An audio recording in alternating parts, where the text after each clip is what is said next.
ஓம் சாய்ராம். என் அன்பு குழந்தையே, மாசி மகத்தில் பௌர்ணமி விடியலில் உன் பொழுது அருமையாக விடிந்துள்ளது தங்கமே.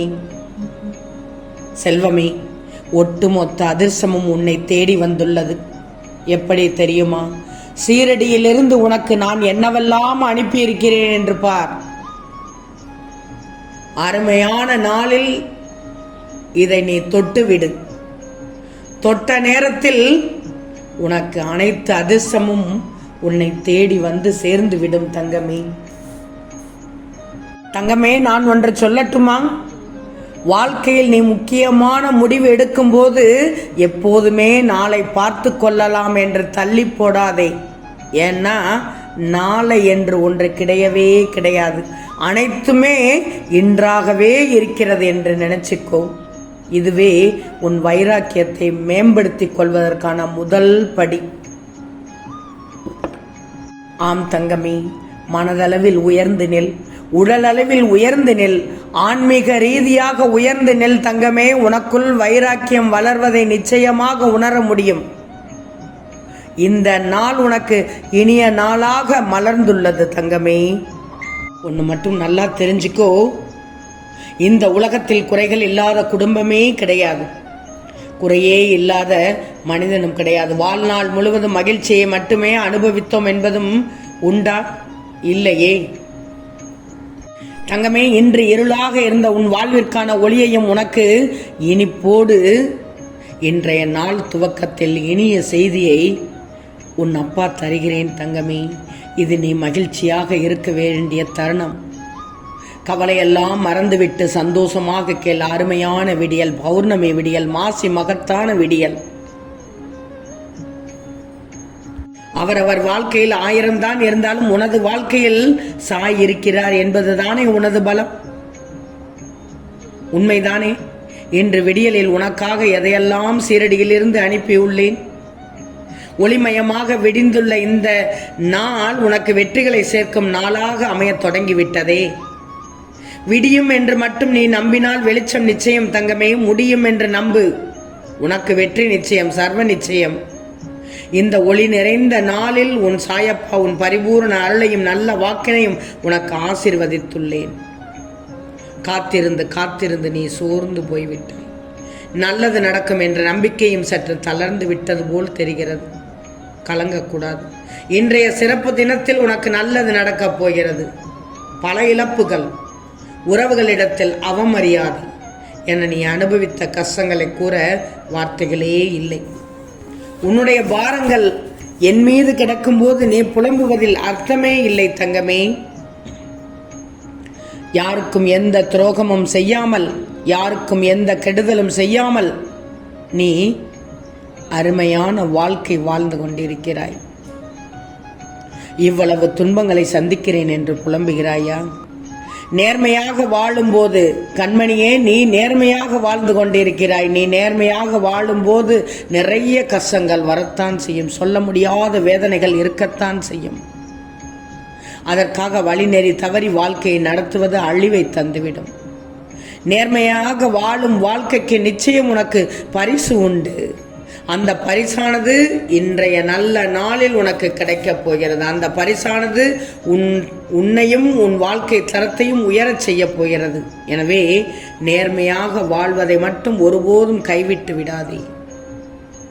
உன்னுள் இருக்கும் கவலைகளை பார்ப்பவர்களிடம் எல்லாமே சொல்லாதே. ஏன்னா சிலருக்கு எப்போதும் நீ கஷ்டப்பட்டு கொண்டே இருக்கணும் என்று உனக்கு கேடு நினைப்பவர்களிடம் போய் உன் கவலைகளுக்கு ஆறுதல் தேடுவது போல் உள்ளது.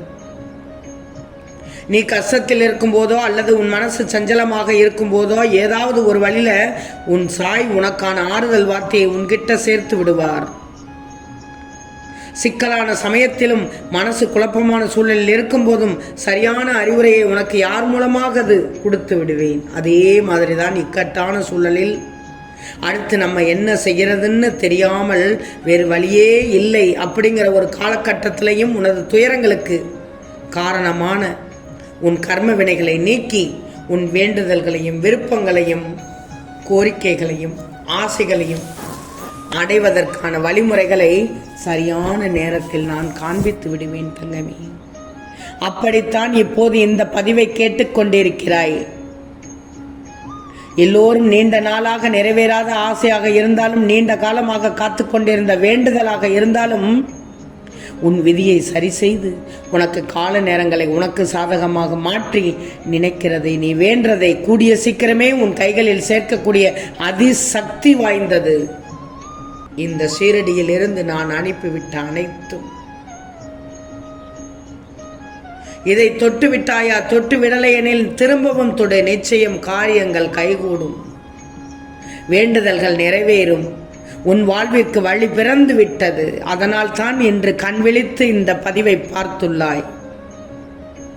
இந்த நாள் உனக்கு சிறப்பான நாளாக அமைந்து விட்டது. செல்வச் செழிப்போடு விருட்சமாக சுபிட்சமாக வாழப் போகிறாய். சகல சௌபாக்கியங்களோடு நீ வாழும் காலம் இதோ இன்றைய நாளிலேயே தொடங்கிவிட்டது. முகம் நிறைந்த புன்னகையோடு இன்றைய நாளை துவங்கு. இன்றைய துவக்கத்தில் இருந்தே உனக்கு ராஜயோக பலனை தரப்போகிறேன். உன் கண்ணீர் காலங்கள் எல்லாம் முடிவுக்கு வந்து விட்டது. இன்று புதிதாய் பூத்த மலர் போல உன் வாழ்வை துவங்கு. இனி உன் அன்புக்கு தகுதியான அனைத்தும் உன் கைகளில் வந்து சேரும். நீ எதிர்பார்த்திருந்த அனைத்தும் உன்னை வந்து சேரும். இந்த விடியல் முதல், இந்த நாள் முதல் இனி ஒவ்வொரு நாளும் மன நிம்மதியான, அமைதியான, சந்தோஷமான, நிறைந்த வாழ்க்கையை பெறப்போகிறாய். நம்பிக்கையோடு இரு. மாசி மகம் அருமையான நாள். மாசி பௌர்ணமி பொன்னான காலமாக இருக்கப் போகிறது உனக்கு. எதற்காக இந்த கலக்கம் உனக்கு? ஏன் உன்னை நீயே தாழ்த்தி கொண்டிருக்கிறாய்? நீ எப்போதும் தடங்கல்கள் என்று சொல்லிக் கொண்டிருக்கிறாயே. இனி அப்படி சொல்லாதே. நல்லதை சொன்னால் அதற்கு சக்தி அதிகம், அதுபோல் தான் கெட்டதை சொன்னாலும் அதற்கு சக்தி அதிகம். நல்லது நடக்கிறது, நல்லது தான் நடந்து கொண்டிருக்கிறது, நல்லது தான் நடக்கும் என்று நல்லது என்று சொல்லு. என்னிடம் இல்லை என்று சொல்லாதே, என்னால் முடியாது என்று சொல்லாதே, என்னால் இயலாது என்று சொல்லாதே, என்னால் உதவி செய்ய முடியாது என்று சொல்லாதே. உன்னால் முடிந்ததை செய். என் பிள்ளைகளுக்கு முதலில் நான் பயிற்றுவிப்பது ஒழுக்கமும் நேர்மறையான நெறிகளும் தான் தங்கமே. அதில் தான் நீ உள்ளாய். பயிற்சி நடக்கும்போது சில போராட்டங்கள் குழப்பத்தால் நிகழத்தான் செய்யும். அதில் எது இதற்கு? இது நல்லதா, இது கெட்டதா என குழம்பி முடிவுகள் எடுக்க முடியாமல் போகும் தருணம் என எல்லாம் வரலாம். அப்படி வரவில்லை என்றால் பயிற்சியின் முறைகள் சரியில்லை என்றுதான் அர்த்தம் தங்கமே. பயிற்சியில் வெற்றி தோல்வி என இரு முனைகளும் இருக்கும். அதில் வெற்றிக்காக மட்டும் நீ போராடு. தோல்வி ஏற்படுகிறதுனா உன் அப்பா பெரிய வெற்றிக்கான கதவை அந்த தோல்வியில் வைத்து சாவியாக உனக்கு அனுப்புவேன் என்ற உண்மையை உணர்ந்துக்கோ. தோல்வியை எதிர்நோக்குபவர்கள் சாதனையாளர்கள் என்பதை மனதில் வைத்து என் மீது நம்பிக்கை வைத்து பொறுமையுடன் காத்து கொண்டிரு. இன்று நல்ல செய்தி, மங்கள செய்தி, மகத்தான செய்தி உன் செவிக்கு வந்து சேரும். ஆம் தங்கமே, நிச்சயம் நடக்கும். நல்லது நடக்கும். நல்லது மட்டுமே நடக்கும். அது நன்மையாகவே இருக்கும். ஓம் சாய்ராம்.